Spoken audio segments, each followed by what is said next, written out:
Hello, students. How are you all? I hope everyone is fine and doing well. You have all enjoyed your summer break. Now, this is like we can call the first class of English CB because yesterday we didn't go through any explanation part of your CB course.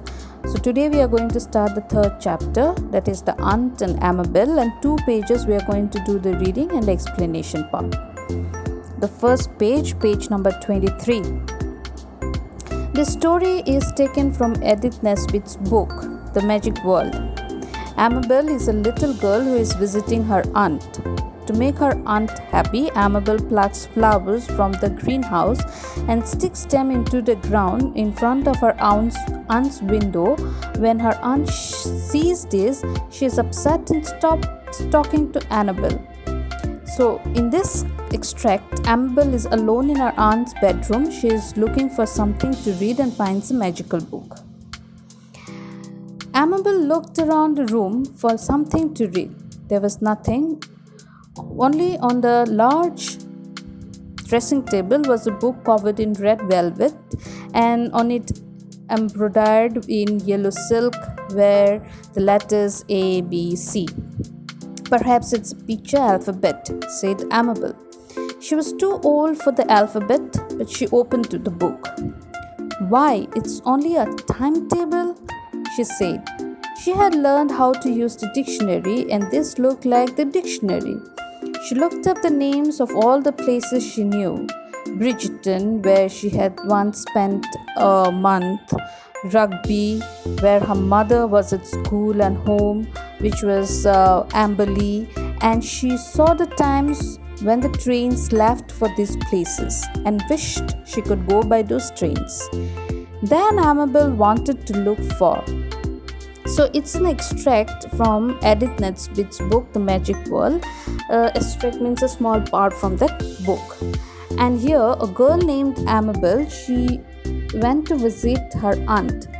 And what she used to do, her aunt had a greenhouse, a glass house where plants used to be kept and they grown up there. So she used to pluck flowers from the greenhouse, and always she used to stick those flowers on the ground in front of her aunt's bedroom window. And her aunt used to be very upset, and she stopped talking to Amabel. So one day she was wandering about in her aunt's bedroom, and she found a book, a magical book. So when she looked inside the book, inside the room, there was nothing. But she saw on the dressing table there was a book which was covered in red velvet, and on top of it, it was embroidered in yellow color, yellow silk, the letters ABC. So she thought maybe it's a book of alphabets, and she's too big to read alphabets now. But still, she opened the book, and she found out that it's only a timetable, it's not an alphabet book. And she learned how to use dictionary. So this book is also a kind of dictionary, and she started to look around, and she found the names of places which she already know. Then she saw the place named Bridgeton, where she had spent 1 month once. Then Rugby, where her mother was born. Her mother's home is there, and she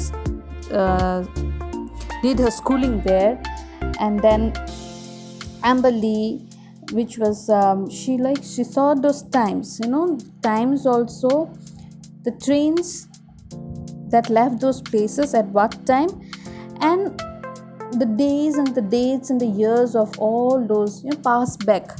It's a pass back timetable, when the trains used to go to those places, at what time the trains used to leave, all this. And she was wishing that if she could have gone through those times on those trains and all. After that, page 24,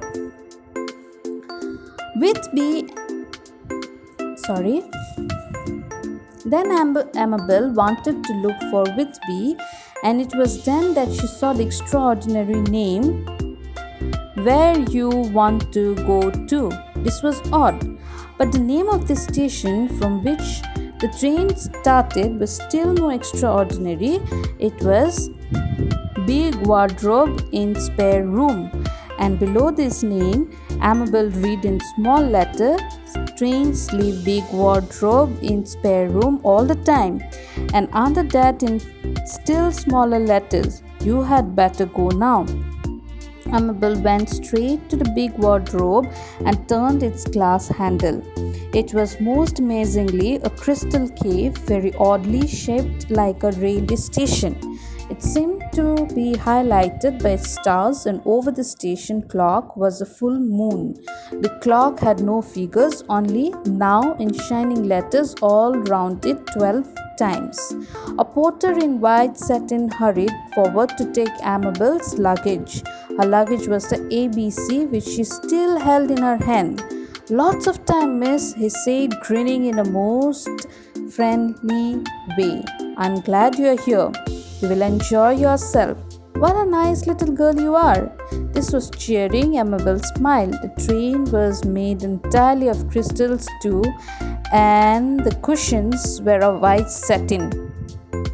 There were little buttons such as you have for electric bells, and on them, "What you want to eat, what you want to drink, what you want to read," in silver letters.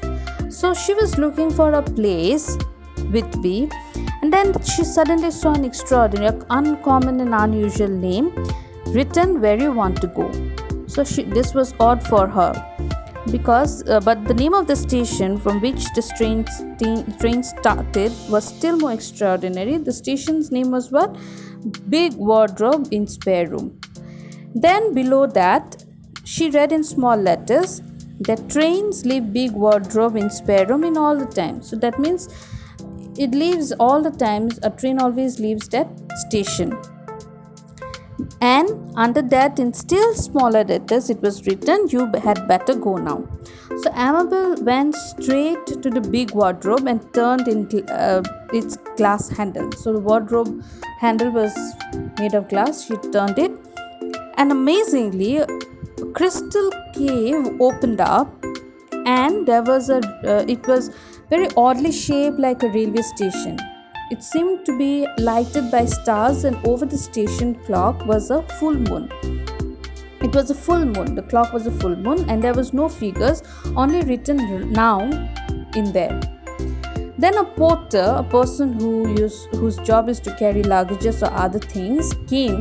He was wearing a smooth, silky, shiny, white colored uniform to take Amabel's luggage, and her luggage was only that book that was written ABC.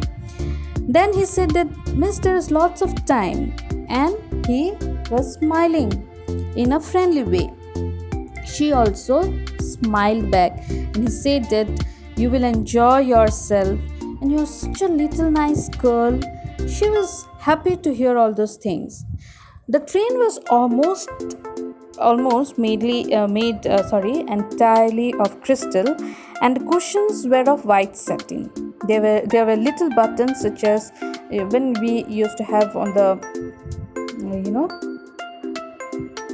trains and all, electric buttons, which if you push it, you will get the services.